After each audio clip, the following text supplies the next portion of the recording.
On va s'intéresser à un service qui a été activé dans le cadre du plan blanc le soir du 14 juillet et qui est toujours en alerte. C'est la cellule d'écoute psychologique des victimes.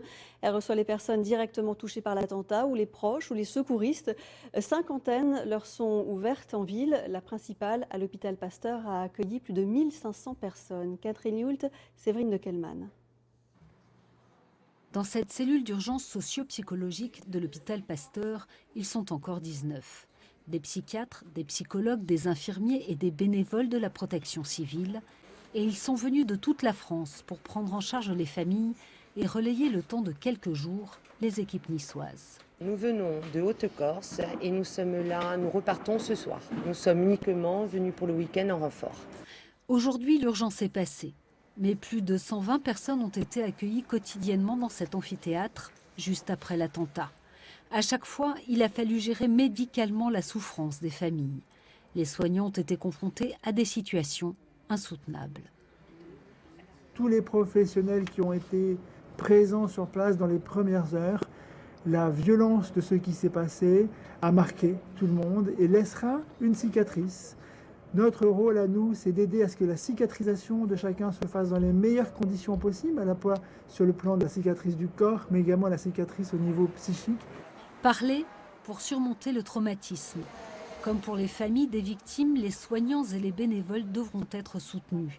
Un conseil, pas une obligation, pour continuer à aider.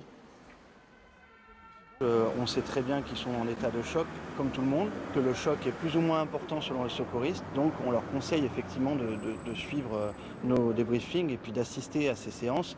Et pourquoi pas d'avoir un suivi un petit peu plus personnalisé par la suite. Pour tous, un numéro reste toujours disponible, le 01 43 17 56 46. Il y aura toujours quelqu'un au bout du fil pour écouter et orienter médicalement ceux qui en éprouvent le besoin. Bonsoir Frédéric Jauvert, vous êtes le référent de cette cellule d'urgence médico-psychologique des Alpes-Maritimes. Je disais, ça fait 10 jours que vous fonctionnez maintenant. On imagine bien que les consultations que vous donnez aujourd'hui ne sont pas du tout les mêmes que celles que vous avez pu donner le 14 juillet dès 23 heures. Voilà, tout à fait. Ce n'est pas les mêmes en nombre, il y en a moins maintenant, en intensité aussi, avec le fait que les premiers jours, on est dans la période la plus aiguë pendant 48 heures, et qui va se prolonger, on va dire, pendant 30 jours, dans quelque chose qu'on appelle post-immédiat. Et l'idée actuellement, et avec toute l'aide dont on a bénéficié jusqu'à présent de la part de toutes les autres cellules d'urgence médico-psychologiques nationales, qui nous ont, on va dire comme ça, sont venus en appui pour notre travail, c'est de prévenir les troubles qui peuvent apparaître à un mois de distance de l'événement. Alors justement, est-ce que tous ces troubles sont visibles, perceptibles, de quelle nature ? Alors, la clinique psychotraumatique est particulière dans le sens qu'elle peut tout regrouper, tous les symptômes psychologiques, mais le symptôme qui ressort le plus fréquemment, c'est ce stress, cette angoisse qui va être là et qui va pouvoir se prolonger de façon chronique avec des périodes de répétition de ce qui s'est passé, de reviviscence, mais toucher aussi des choses basiques comme le sommeil, la possibilité de faire les choses, la disponibilité dans son travail, etc. Donc finalement, c'est quelque chose qui est assez vaste.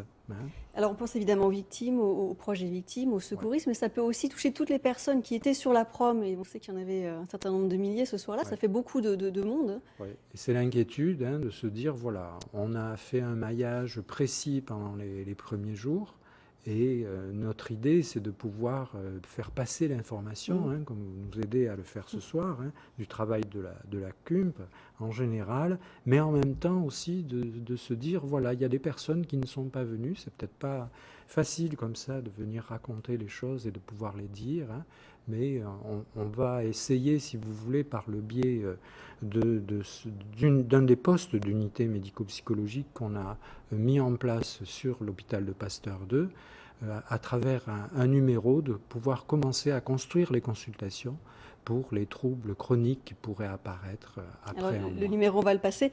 On a l'expérience du Bataclan, malheureusement. Vous pensez devoir rester mobilisé comme ça combien de temps? Voilà. Pour l'instant, l'aide et l'apport, on va dire, de toutes les cellules nationales va durer, je pense, au moins jusqu'à la fin de la semaine. Et puis ensuite, on va on va dire, se regrouper avec l'équipe niçoise.